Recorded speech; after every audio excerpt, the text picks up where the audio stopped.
নমস্কাৰ জনাইছোঁ সকলোকে সুপ্ৰভাত জনালোঁ। তো আজি ৰবিবাৰ 15 তাৰিখ ডিচেম্বৰ।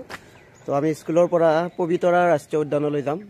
তো মই ইতিমধ্যে আমাৰ যিখন বাছত যাম বাছখন আহি আছে। তো বাছখন আহি আছে, মই অপেক্ষা কৰি আছোঁ। আৰু আপোনালোকে দেখা পাইছে ৰাস্তাটো বনাইছে নতুনকৈ, দুফালৰ পৰা খান্দি দিছে। লগে লগে আহি পালে আমাৰ যাত্ৰাৰ বাছখন। তো আপোনালোকে দেখা পাইছে ৰাতিপুৱাৰ সময় এনেকুৱা এটা সুন্দৰ পৰিৱেশ, কি সুন্দৰকৈ ছাত্ৰ ছাত্ৰীবিলাক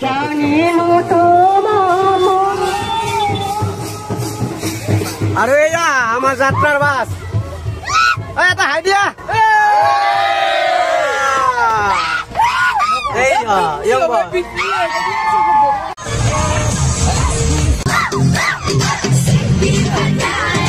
আৰু আমি আহি বোধহয় নাৰেংগী পাৰ হলো, বিকাশ ছাৰে ক'ব কৈ দিয়ক। আমি মৰিগাঁও ডিষ্ট্ৰিক্ট আছো, মায়ঙত আমি এণ্টাৰ হলো। হয় হয়। আৰু ইয়াৰ পৰা কিমান মান সময় যাম আমি? আৰু আধা ঘণ্টা 25 মিনিটৰ ভিতৰত পাই যাব। তো আমাৰ আছে, আমাৰ সমুদ্ৰ ছাৰ আছে, বিকাশ ছাৰ, আমাৰ অধ্যক্ষ sir, Babul sir, Mrinal sir আৰু আমাৰ বৈশ্য ছাৰ চাই থাকিব। তো আমি আকৌ ৰাস্তাত দেখুৱাম।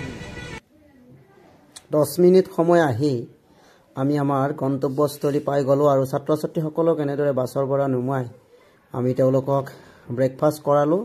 আৰু তাৰপিছত তেওঁলোকক লৈ আহিলোঁ হাডুক, যিখন হেংগিং ব্ৰিজ আছে, সেই ব্ৰিজখন চাবলৈ আহিছোঁ। তাৰপিছত আমি এই হেংগিং ব্ৰিজখন চোৱাৰ পিছত আমি ৰাষ্ট্ৰীয় উদ্যানৰ পিনে আমি গতি কৰিম। গতিকে আহকচোন আমি এতিয়া হেংগিং ব্ৰিজখন চাই লওঁ। আৰু এওঁলোকে ইতিমধ্যে আপোনালোকে দেখা পাইছে মনত আনন্দৰ পৰিৱেশ এটা। তো আমাৰ সকলোৰে নতুন বছৰৰ আগতে এনেদৰে বনভোজলৈ যোৱা এটা পৰম্পৰা চলি আহিছে। আৰু শিক্ষানুষ্ঠানসমূহত বিশেষকৈ এনেদৰে এটা নিয়মতে পৰিণত হোৱা বুলি ক'ব পাৰি। তেনেদৰে আমি ছাত্ৰ ছাত্ৰীসকলক চাৰি পাতি লৈ আহিছোঁ। আমি আছোঁ মায়ং গাঁও পঞ্চায়ত ওলমা দলঙত। খুবেই ধুনীয়া ভিউ দেখুৱাই দিয়ক এইফালে একবাৰ, কি ধুনীয়া নৌকা বিহাৰ কৰিব, খুব ধুনীয়া।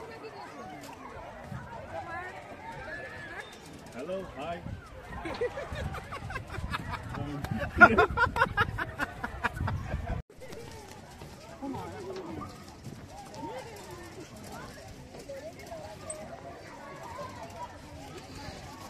আৰু আমি এনেদৰে হেংগিং ব্ৰিজৰ ওপৰলৈ খোজকাঢ়ি আহিলোঁ। আৰু এইখন চাওক, যিখন হাডুক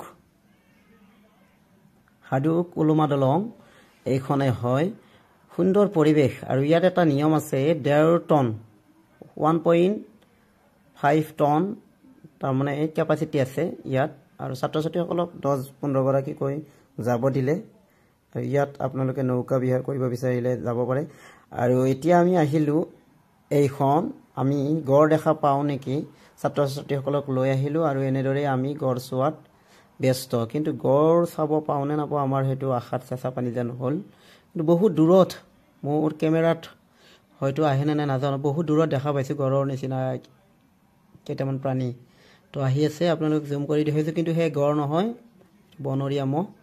তো এনেদৰে আমাৰ বনভোজৰ বিদ্যালয়ৰ পৰা যোৱা এই এটা সৰু ভিডিঅ' আপোনালোকে ইমান সুন্দৰকৈ উপভোগ কৰাৰ বাবে আটাইলৈ ধন্যবাদ জনাইছোঁ। অনুগ্ৰহ